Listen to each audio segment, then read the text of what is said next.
No seas demasiado justo, ni seas sabio con exceso. ¿Por qué habrás de destruirte? ¿Qué le parece si lo leemos una vez más? Por aquellos que no lo habían encontrado. No seas demasiado justo, ni seas sabio con exceso. ¿Por qué habrás de destruirte? Amén. Puede tomar sus asientos, ya oramos. Gloria al Señor. Esta mañana quiero iniciar hablando de un tema que queremos enfocarlo en este mes de marzo sobre el equilibrio. Diga, equilibrio. Y es importante que podamos entender estos principios que vamos a estar tratando estos domingos, comenzando con hoy. Y es que el tema de hoy lo he titulado Viviendo con Equilibrio. Y hoy se va a dar cuenta de a qué nos estamos refiriendo. Y es que nuestro cuerpo, por ejemplo, fue diseñado por el Creador de tal manera que funcione de la manera perfecta. Es decir, Dios nos ha hecho para que seamos funcionales en todas las áreas, tanto en lo físico, en lo espiritual, en lo emocional. Es importante mantener el equilibrio. Pero eso depende que uno haga aquellas cosas que Dios nos dice en su palabra.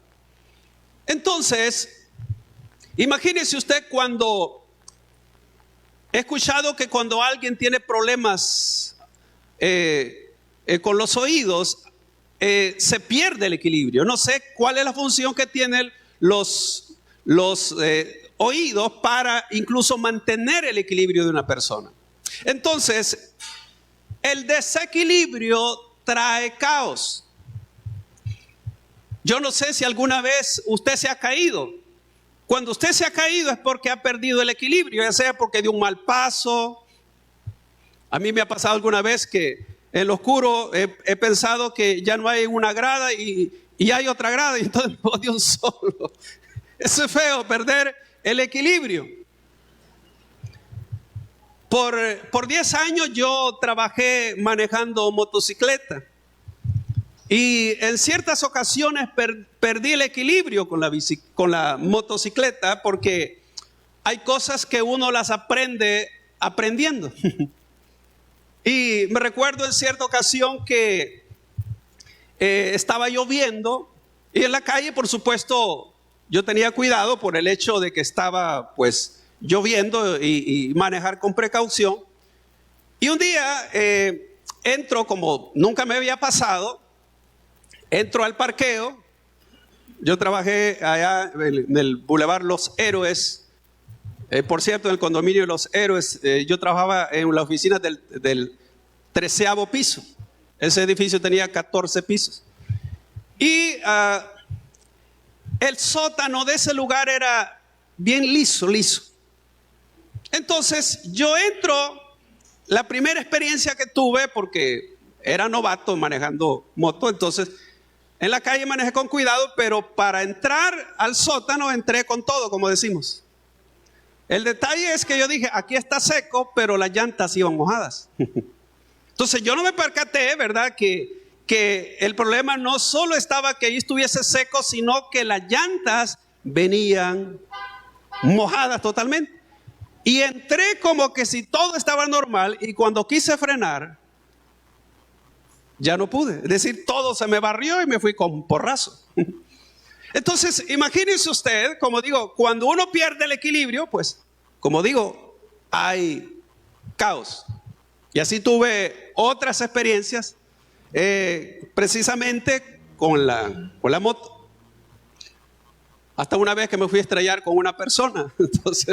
Entonces también perdí el equilibrio, tanto yo, la persona, un solo desastre. Entonces, pero, ¿qué quiero decirle? Todo el mundo, amados, se mueve a través del equilibrio. Dios hizo nuestro sistema, nuestro planeta con equilibrio. Si usted ve, ¿por qué es que existen las estaciones? Precisamente para mantener un equilibrio. Imagínense, ¿qué tal si en todo el mundo nevara? Sería tremendo, ¿no? Que imagínense que aquí en El Salvador nevara. Pero ya todo está ubicado en su lugar. Fíjese, usted ve que, por ejemplo, en nuestro país solo hay 2 estaciones, invierno y verano. Pero hay otros países como Estados Unidos, se contemplan bien las 4 estaciones. Y las personas ya saben cuándo termina una estación y cuándo inicia la otra. Eso tiene que ver entonces cómo Dios ha equilibrado el mundo o el planeta para que funcione de manera perfecta. Ahora, ¿qué pasa cuando vienen excesos? Algunos se han de recordar que en 2020 hubo un temporal aquí en nuestro país que hubieron desastre, la gente ni salía de las casas, murió gente soterradas, ahogadas, se inundaron los cultivos, llovió 7 días consecutivos. A mí se me murió una tortuguita que me había nacido en casa, porque yo dije, bueno, no la voy a meter ahí, aguantó agua durante 7 días, después cayó como un resfriado y ya no se me reparó. Se me murió, tenía como 3 años la tortuguita. Entonces, ¿pero por qué? Porque hubo exceso de agua y ese exceso trajo un desequilibrio al país y hubo esas inundaciones como han pasado en otras ocasiones. Entonces, pero vemos que Dios ha hecho todo para que camine de forma o esté de forma armoniosa. ¿Y qué pasa cuando hay carencias también? Trae problemas. Por ejemplo, se dice que para este año es probable que haya los efectos del niño. Los efectos del niño es cuando hay menos lluvia, hay tiempos secos. Cuando está la niña, ahí llueve, la gente puede cultivar tranquilamente, pero esos cambios climáticos, por supuesto, parte lo tiene el hombre por la deforestación y tantas cosas más. Ahora bien, así que cuando uno ve cómo Dios tuvo el cuidado de hacer las cosas que permanezcan con el equilibrio correcto, entonces todo va a estar bien. ¿Sabe que estaba incluso leyendo cómo Dios... bueno, les pregunto, ¿a cuánto les gustan aquí los murciélagos o ver los murciélagos? Fíjense que los murciélagos, estaba leyendo, amados, que ellos tienen una vital importancia en el proceso del ecosistema. Es decir, gracias, dices, a los murciélagos se regeneran gran cantidad de plantas que solo pueden ser polinitizadas por la noche. Dice que casi el 40% de las frutas y verduras que comemos dependen de la polinización que hacen los murciélagos. Así que si usted no sabía para qué existen los murciélagos, tienen una función. Y uno dice, ¿y por qué Dios creó eso? Que no se sabe si es rata o es pájaro, ¿eh? Entonces, pero es parte de lo mismo que Dios creó. Entonces me sorprendió a mí ver esa noticia. Entonces, vea usted que como estamos llegando ya a la época de calor aquí. Marzo y abril son buenos, y dice que este año va a estar más todavía. ¿Sabe que en Estados Unidos comienza la temporada allá por noviembre de invierno, noviembre, diciembre, enero?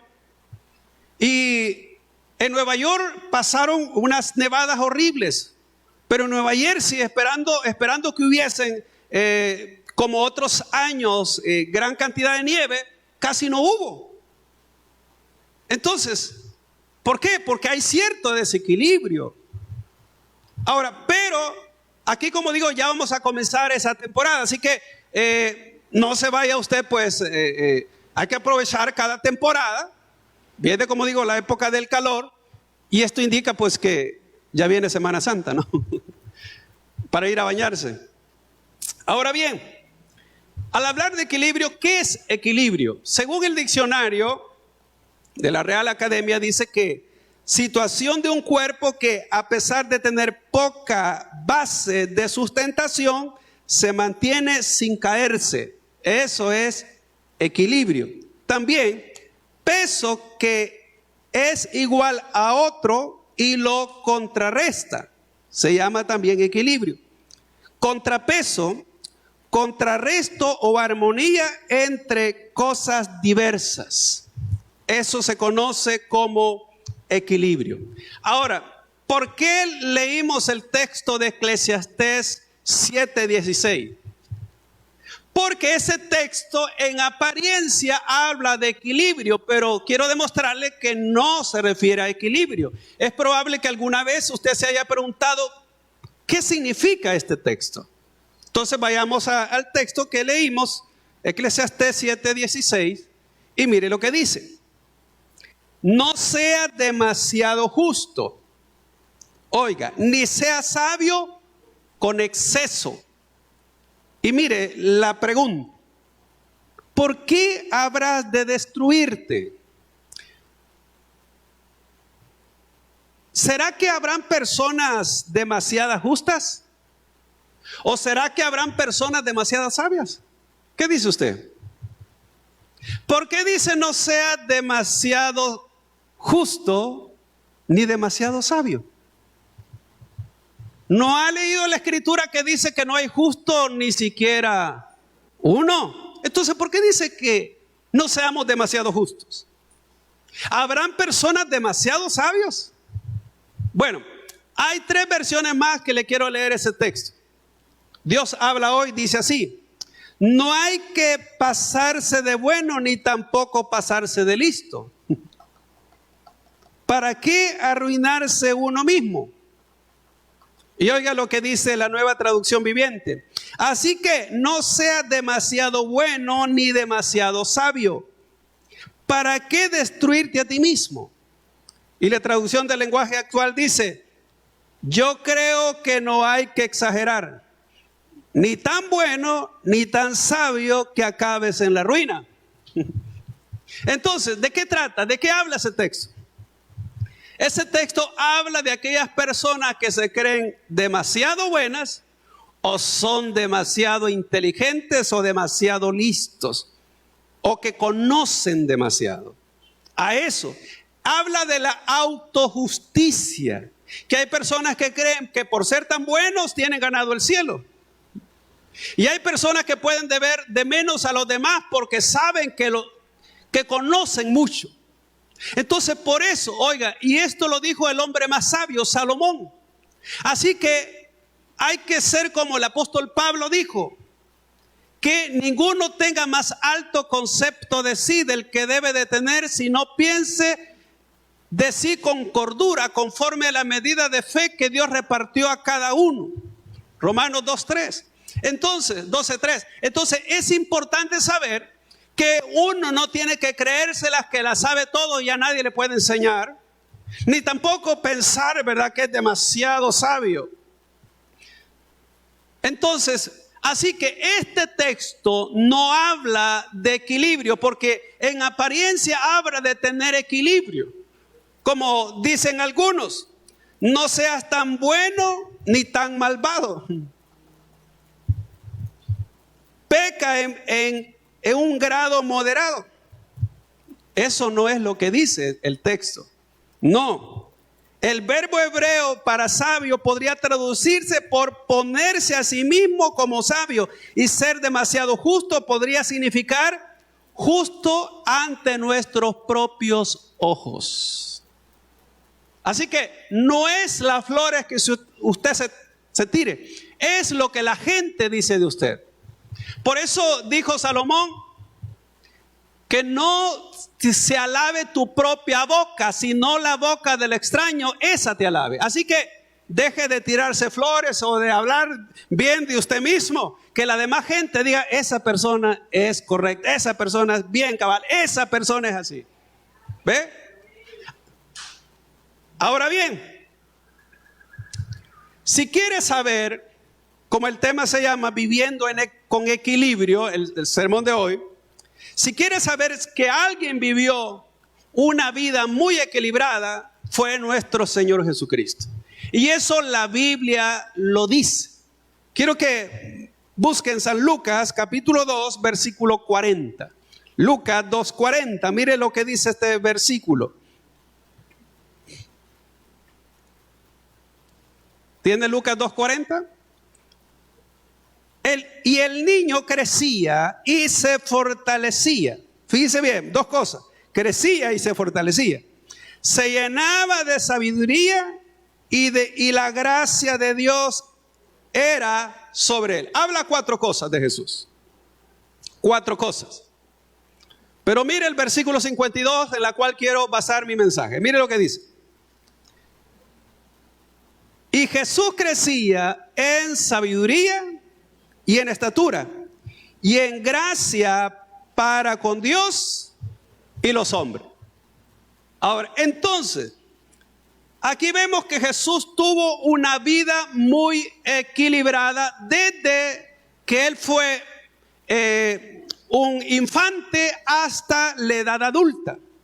Porque los versículos 40 y 52 cubren todos los años de la vida de Jesús hasta que comenzó el ministerio. Si usted ve, la Biblia no registra la juventud de Jesús, sino que menciona hasta los 12 años cuando su madre y José lo hallaron en el templo. De allí no vuelve a mencionar. Pero estos dos versículos de Lucas, tanto de Lucas 2:52 y el 3:1, hay aproximadamente 18 años de la vida de Cristo que pasan inadvertidos. Se menciona hasta los 12 y de repente lo ve usted que Jesús aparece ya en el ministerio. Ahora, pero estos dos versículos o este versículo 52 habla de cómo fue el desarrollo de Jesús. Y eso es lo que vamos a tratar en esta mañana. Óigame, Jesús estuvo, amados, sujetos a los procesos normales de crecimiento humano, tanto en el ámbito intelectual, físico, espiritual y social. Jesús tuvo esas cuatro fases en el proceso de su crecimiento. Por lo tanto, estos cuatro dimensiones, amados, nos hablan de lo esencial que fue la vida de Jesús y cómo mantuvo una vida equilibrada. Lo primero que vamos a ver del versículo 52 de Lucas capítulo 2 es que Jesús crecía en sabiduría. Ahora, ¿qué quiere decir eso? Esto significa que crecía intelectualmente y que tenía equilibrio mental. Eso es lo primero. Es decir, sabiduría va más allá del conocimiento. De hecho, hasta llegar al entendimiento. No solo es de lo que uno conoce, sino cómo aplica lo que conoce. Entonces, por eso Jesús estudiaba las Escrituras. Usted ve que Cristo desde pequeño, él estaba bien claro de cuál era su propósito de estar en esta tierra. Y él se empapó de las Escrituras. Por eso es que Jesús conocía toda la ley.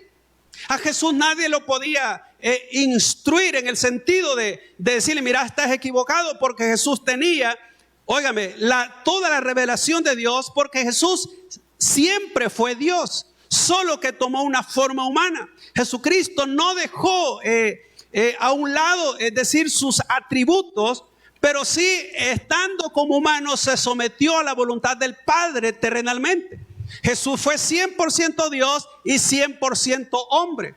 Y entonces, pero él se tuvo que mover en todo el ámbito terrenal. Por eso que Jesús nos conoce perfectamente a nosotros. Ahora, Hoy quiero explicarle entonces acá qué es la sabiduría, porque dice que Jesús crecía en sabiduría. Y quiero darle una definición un poco amplia para que podamos entender qué es la sabiduría, porque la Biblia habla mucho de la sabiduría. Usted ve el libro de Proverbios, habla bastante acerca de la sabiduría. Pero aquí vemos que Jesús crecía en sabiduría. Entonces, ¿qué es la sabiduría? Y ponga atención a esto porque sí se lo voy a leer. Note, la sabiduría y el conocimiento, ambos temas concurrentes en la Biblia están relacionados, pero no son sinónimos. Es decir, a pesar que el conocimiento y la sabiduría vayan enlazados, no son sinónimos. El diccionario define la sabiduría como la capacidad de discernir o juzgar lo que es verdadero, correcto o duradero. Eso es la sabiduría. El conocimiento, en cambio, es la información obtenida a través de la experiencia, el razonamiento o el conocimiento. Ese es entonces el conocimiento. El conocimiento puede existir sin la sabiduría. Es decir, una persona puede tener mucho conocimiento y no ser sabia. ¿Cómo así? Oiga, el conocimiento puede existir sin la sabiduría, pero no al revés. Es decir, una persona no puede ser sabia sin tener conocimiento. Pero una persona puede tener conocimiento y no ser sabia. Entonces, para tener sabiduría es necesario tener conocimiento. Y Jesús tenía tanto conocimiento como sabiduría. Ahora, se puede tener conocimiento sin ser sabio. El conocimiento es saber cómo usar un arma. Ese es el conocimiento. Alguien dice, mire, yo soy diestro en usar el arma. Pero la sabiduría le dice cuándo la debe de usar. Por ejemplo, hay gente loca en la calle, ¿verdad? Que le puede sacar la pistola. Entonces, pero no son sabios. Saben cómo usar un arma, pero no tienen sabiduría cómo hacerlo. Y por eso se meten en situaciones, ¿verdad? Que después lamentan. ¿Por qué? Porque no fueron sabios. Ahora, el conocimiento es lo que se obtiene con el tiempo a través del estudio de las Escrituras. O cualquier estudio, ¿verdad? Donde la persona se vuelva experto. Se puede decir que la sabiduría a su vez actúa adecuadamente sobre ese conocimiento. Y si quiere que le defina muy en pocas palabras qué es la sabiduría es la aplicación adecuada del conocimiento. Sencillo. Eso es la sabiduría. Es decir, si alguien tiene sabiduría es porque aplica el conocimiento que tiene. Entonces, una persona que aplica el conocimiento es una persona sabia. Pero alguien puede tener mucho conocimiento y no tener sabiduría. Porque la sabiduría es la aplicación del conocimiento. El conocimiento comprende que la luz, por ejemplo, se puso en rojo. Pero la sabiduría mete los frenos. Es decir, la sabiduría dice, tenés que hacer esto. No solo basta que una persona tenga conocimiento. El conocimiento, por ejemplo, ve las arenas movedizas, la sabiduría las esquiva. Es decir, el conocimiento memoriza los 10 mandamientos, pero la sabiduría las obedece. El conocimiento aprende de Dios, la sabiduría lo ama. Entonces, por eso es que Jesús creció en sabiduría.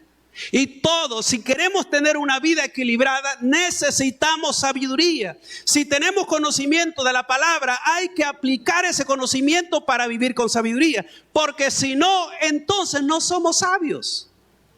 Tenemos quizás una cabeza bien grande, demasiado conocimiento, pero sin sabiduría. Entonces, la pregunta primera que nos podemos hacer, ¿cuánta sabiduría tenemos? Hay personas que piensan que por llegar a viejos son sabios. No necesariamente. Los años no hacen sabios a las personas, a menos que apliquen el conocimiento que han adquirido con las experiencias durante todo ese tiempo. Así que no se trata que por más años que tenga soy más sabio. No. Es cuánto conocimiento tengo y cómo aplico ese conocimiento en mi vida diaria. ¿Ve? Ahora bien, la Biblia dice, amados, que si alguno de vosotros tiene falta de sabiduría, pídala a Dios, el cual da abundantemente y sin reproche, y le será dada. Santiago 1:5. Entonces, Dios dice que podemos pedir sabiduría, pero la sabiduría no se recibe por arte de magia. Usted tiene que empaparse de la palabra, aprender la palabra, memorizar la palabra, escudriñar la palabra, y entonces usted tendrá sabiduría. Cuando vienen problemas, usted acude a la palabra y dice: Señor, tu palabra dice esto. Y usted actúa en base a las promesas de Dios, no según lo que ve, sino según lo que usted ha recibido de parte de Dios. Ahora bien, lo segundo que vemos es que Jesús crecía en estatura. ¿Qué significa ese texto? ¿O qué significa crecer en estatura? Primero, esto significa que Él crecía físicamente en equilibrio sano. Es decir, necesitamos un equilibrio físico. Implica madurez y estatura física. Así que Jesús no solo tenía conocimiento y sabiduría, sino que también crecía en estatura. ¿Ve? Eso habla de tener una vida equilibrada. Entonces, es necesario saber que físicamente necesitamos tener equilibrio. Una persona, por ejemplo, que duerme muy poco, va a tener poco rendimiento en su trabajo. ¿Ve? Si no come adecuadamente, va a tener problemas también con su salud. Si no tiene un plan de ejercicios o no hacen ejercicios, amados, los músculos también se atrofian. De tal manera que es importante, así como en lo físico, también en lo espiritual. ¿Por qué? Porque luego, amado, dice el versículo, lo tercero en lo cual Jesús crecía. Mire, Jesús crecía en el favor de Dios. Ahora, ¿qué significa que Jesús crecía en el favor de Dios? Esto significa que Jesús se desarrollaba en una relación muy íntima con el Padre Celestial. Eso quiere decir que Jesús tenía bien claro que su vida aquí en la tierra dependía de la conexión que tuviese con su Padre. Por eso Jesús era muy íntimo con el Padre. Él no hacía nada que no agradara al Padre. Es más, Él decía que Él venía a hacer la voluntad de su Padre Celestial. Eso significa que Él tenía un conocimiento muy claro de quién era Dios. Entonces, a eso se refiere que tenía el favor de Dios. Muchas personas, amados, crecen en el conocimiento de Dios, pero en su relación íntima con Dios está mal. Alguien puede saber mucho, alguien puede tener bastante conocimiento de la Escritura, pero su relación con Dios es muy escasa, muy mínima. Entonces, eso quiere decir que la persona está desequilibrada y tiene que equilibrar su vida. Muchos creyentes en las iglesias viven una vida así, desequilibrada. ¿Por qué? Porque están más enfocados en una cosa y descuidan la otra. El equilibrio tiene que ver en llevar varias cosas en el mismo orden. Entonces Jesús, amados, pudo tener esa comunión con el Padre siempre. Y creo que Jesús desde muy pequeño, Él pudo hablar con su Padre Celestial. Le pregunto en esta mañana, ¿cómo está su vida espiritual? ¿Cómo está equilibrada su vida espiritual? ¿Cómo está su relación con Dios? ¿Usted habla con su Padre todos los días? ¿Le pide dirección a Él? ¿Hace usted la voluntad del Padre? ¿O nos pasa a nosotros que como personas, hijos que viven en su casa pero no dan cuenta a sus padres y hacen lo que quieren? ¿Sabe usted que en las iglesias hay así personas que pretenden que están bajo la voluntad de Dios, pero hacen lo que les da la gana? No se someten a Dios, no buscan su dirección, no buscan su voluntad y quieren recibir los beneficios, pero no son quienes le dicen: Señor, dime lo que quieres que haga. No están dispuestos a escuchar la voluntad de Dios para sus vidas. Entonces, eso significa que hay un desequilibrio en su vida Y es necesario ordenarnos. ¿Por qué? Si Jesús es nuestro Señor, hacemos lo que Él dice. O vivimos nuestra vida como pensamos. Y entonces, ¿qué pasa? Nos volvemos religiosos en vez de verdaderos hijos que tienen una relación con su Padre Celestial. Así que es bueno revisar cómo está mi vida espiritual. Porque si mi vida espiritual está por el suelo, hay un desequilibrio que hay que arreglar. Lo cuarto que encontramos nosotros acá es que Jesús crecía en el favor con los hombres. ¿Qué significa esto? Esto quiere decir que Jesús se desarrollaba socialmente y la gente lo amaba. Oiga, no vaya a pensar que Jesús era una persona apática que no se llevaba con la gente. Es posible tener todo y de todo en la vida, pero no tener familia y amigos. Jesús tenía relación con la gente. Jesús no vivió una vida apartada en un monasterio. Una persona que vivió así fue Juan el Bautista. Él vivió en el desierto, allá buscaba de Dios. Juan el Bautista no tuvo una vida social. Pero Jesús sí tuvo una vida social. Él vivió como carpintero, él trabajaba durante ese tiempo que entró a la juventud hasta llegar a los 30 años. Él se desenvolvió como una persona normal. Sin embargo, su madre sabía quién era Jesús. Jesús sabía quién era él. Y por eso él no tuvo problemas incluso con la gente por decir, mire, qué pecador es este. No, Jesús en verdad sabía cuál era su misión y por eso se acercaba a la gente.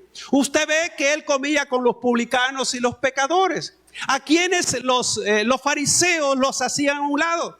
Sin embargo, Jesús se acercaba a esa gente que los demás despreciaban. Él dijo, los sanos no tienen necesidad de médicos, sino los enfermos. Vean ustedes, entonces Jesús se llevaba con la gente.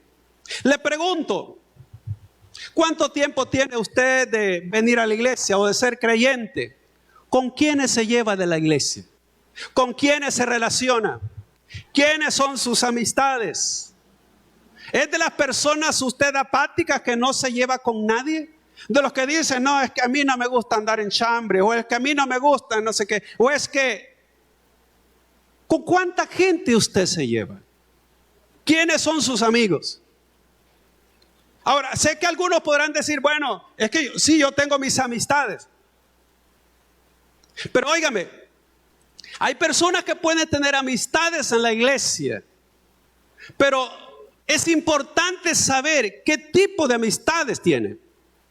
Porque no solo porque alguien se congrega en una iglesia significa que es una persona sana interiormente. Hay personas que pueden tener amistades tóxicas incluso dentro de la iglesia. Personas que se relacionan con otros para, como decía un pastor, se van a tomar el té crítico, decía él. Se reúnen para tomar un café o algo, pero no para edificarse, sino para hablar de los hermanos. Hablar quizás del líder, hablar de los ministerios, pero no para edificación. Hablar del pastor o hablar de otra gente. Si usted tiene relaciones así, son relaciones tóxicas. Las malas conversaciones corrompen las buenas costumbres. Si usted tiene amistades que sean personas que contribuyan a su crecimiento espiritual, pero no personas que drenan su vida espiritual. Es importante cómo nos llevamos. No sea de las personas usted en verdad que se aíslan y dice que a mí no me gusta, ¿verdad? Tanto viene tarde y se va corriendo y usted no tiene ningún tipo de amistad en las iglesias. Eso no es lo que vemos en la vida de Jesús. Jesús se llevaba con todos. Jesús, amados, tenía una comunicación con todos. Entonces por eso crecía en favor de Dios y con los hombres. Ve entonces la necesidad, la importancia de tener una buena relación con las personas. parte de esa relación tiene que ver con el amor. Si no hay amor en nuestro corazón y si no hay humildad, entonces vamos nosotros a creer que somos mejores que los demás y a los otros verlos como que son chusmas. Ustedes dicen, no, chusma. ¿Va? Y algunos que se pueden reunir solo con su chusma nada más. Eso no es saludable. ¿Ve? Entonces es bueno tener una relación. Hay gente, amados, que porque son cristianos no le hablan a los inconversos. Tiene un vecino, una vecina que usted ni le dirige la palabra. ¿Y qué es lo que dice? Ve, ya se va a la iglesia, ni siquiera habla, ni siquiera saluda. ¿Usted cree que esa persona va a ser motivada a ir a una iglesia? No. Porque usted no es amigo de esa persona. Usted no se acerca, usted no saluda, no es atenta. Los creyentes deben ser las personas más atentas, las personas más sonrientes, las personas más amables, las personas más amorosas, las personas que se llevan bien con los demás, las personas que ayudan a otros, las personas, amados, con quien otros quieren estar. ¿Cómo somos donde vivimos? ¿Cómo somos donde trabajamos? ¿Qué concepto tiene la gente de usted? ¿Ven que usted es una persona creída? ¿Se la pica? ¿Cree usted que es mejor que las demás personas? ¿Usted de los que juzga y critica a los demás porque usted cree que es mejor? ¿Usted cree que eso es bueno? ¿Eso es equilibrio? No, amado, ese es un desequilibrio mental. Y es bueno corregir esas cosas que a veces nosotros tenemos. Es parte de nuestro ego y orgullo. Y Dios detesta el ego y el orgullo y la soberbia en las personas. Por lo tanto, amados, debemos de saber entonces que Jesús pudo tener su vida equilibrada. Su vida personal, su relación con Dios y la relación con los demás. Eso es tener una vida equilibrada. Entonces hay que ver cómo nos mantenemos, cómo va nuestro equilibrio espiritual, social.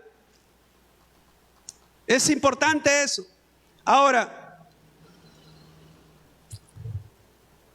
para ir concluyendo, hay algo bien importante. ¿Cómo puedo poner mi vida en equilibrio? Y aquí, amados, quiero leer un texto de Proverbios 14:8. Mire lo que dice Proverbios. Mire lo que dice Proverbios 14:8.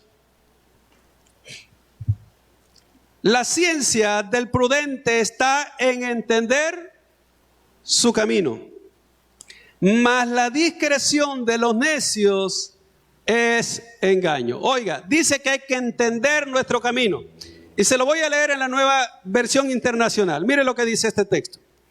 La sabiduría del prudente es discernir sus caminos, pero al necio lo engaña su propia necedad. Entonces, para entender mi camino, primero hay que hacer una pausa y hacer dos cosas específicas. Eso es lo que concluyo. Hay que hacer dos cosas específicas. Primero, es necesario hacer un inventario.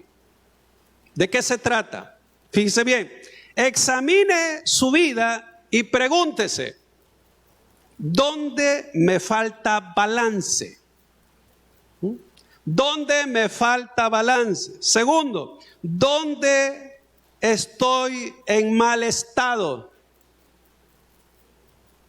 Examine su balance mental, emocional, físico, espiritual y social. Examínelo. ¿Dónde le falta balance a usted? ¿Dónde le falta balance?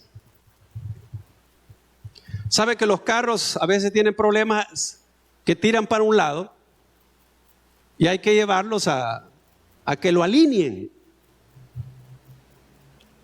¿Para qué lado tira más usted? ¿No será que es necesario que el Señor lo alinee?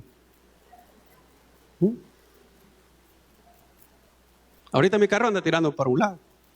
Entonces yo tengo que andarlo así porque si no me va a explotar. Dice que a veces cuando uno se va en un bache, golpea, entonces ahí se desalinea. ¿A dónde se desalineó usted? Y camina torcido y ni cuenta se da. Anda chueco y ni cuenta se da. Los demás lo saben, pero usted no lo sabe.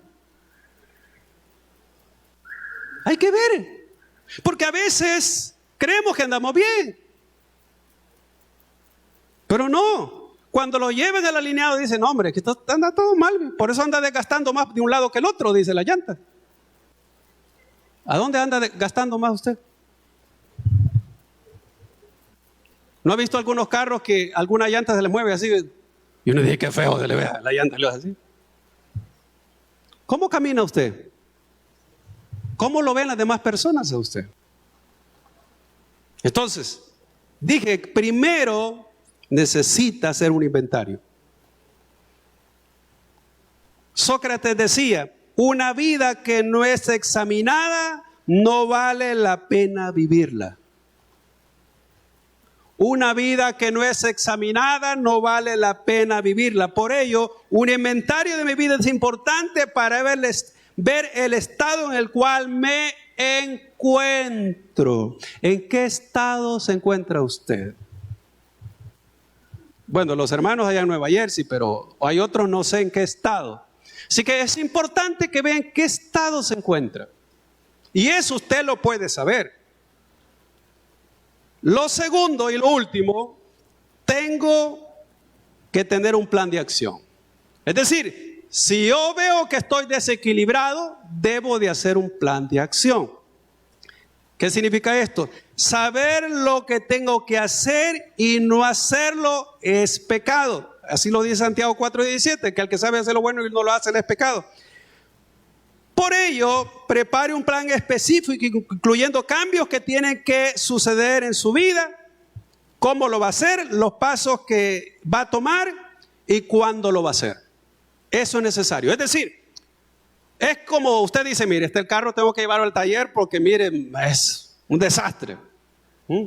Necesita afinado, ajuste, o hacer esto, arreglar esto, cambiarle esto, porque si no cualquier rato va a dar un porrazo.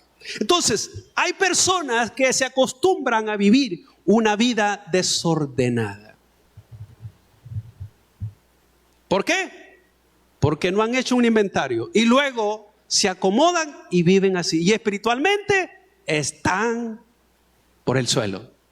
Entonces, por eso es importante saber que necesitamos equilibrio.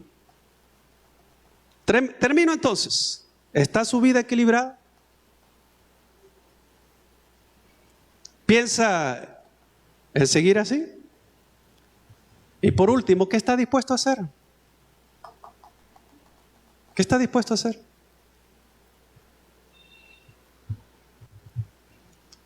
Hay cosas que Dios no las va a hacer por usted. Hay cosas que a nosotros nos toca hacerlas. Identifique. Y diga, esto está mal. Amado, ya comenzamos el tercer mes, ya va a terminar el primer trimestre del año. ¿Qué estamos esperando que Dios haga? Y yo no quiero hacer nada. Eso es imposible. Necesitamos reconocer que solo con la ayuda de Dios podemos lograr lo que deseamos en la vida. No deje a Dios fuera de su vida, de su ecuación. Incluya a Dios en todo lo que haga y se dará cuenta cómo Dios obrará. Deje que Dios trabaje en su vida. Dele lugar a Él. Dele lugar al Espíritu Santo. Dele lugar a Dios. No viva una vida a su manera, amados. No, aprenda en verdad a guiarse por la mano de Dios y verá cómo las cosas tomarán el rumbo correcto. Y usted tendrá una vida estable, tanto en lo emocional, en lo espiritual, lo físico, en la sabiduría. Y se dará cuenta que es mejor vivir una vida equilibrada que una vida desordenada. Amén. Dele un aplauso al Señor. El mensaje ha llegado a su final. Si Dios ha hablado a tu corazón y deseas aceptar a Jesucristo como tu Señor y Salvador personal, o si te has alejado de los caminos de Dios, pero sientes que el llamado de parte de Dios para tu vida, este es el momento de hacerlo a través de una breve oración. Te invito a que repitas conmigo de la manera siguiente: Señor Jesús, yo te recibo hoy como mi único Salvador personal. Creo que eres Dios, que moriste en la cruz por mis pecados y que resucitaste al tercer día. Me arrepiento, perdóname, Señor. Doy gracias al Padre por enviar a su Hijo a morir en mi lugar. Gracias, Señor Jesús, por salvarme hoy. En el nombre de Jesús, he orado al Padre. Amén. Si has repetido esta oración y deseas crecer en los caminos de Dios, tener conocimiento de Él, te invito a que hagas 3 cosas. Una, que hables con Dios todos los días. Hablar con Dios es orar. Segundo, que puedas leer la palabra de Dios, que es la Biblia. Y tercero, que te congregues en una iglesia. Te invitamos, si no tienes un lugar donde congregarte, a nuestra iglesia, Tabernáculo de Restauración, con nuestros servicios de día domingo a las 8 y a las 10 de la mañana. Día martes tenemos oración de 7 a 8 de la noche. Miércoles estamos con nuestro servicio de media semana a las 6 de la tarde. Y día viernes a las 6 con servicio de fe y milagros. Te esperamos y deseamos que Dios siga bendiciendo tu vida.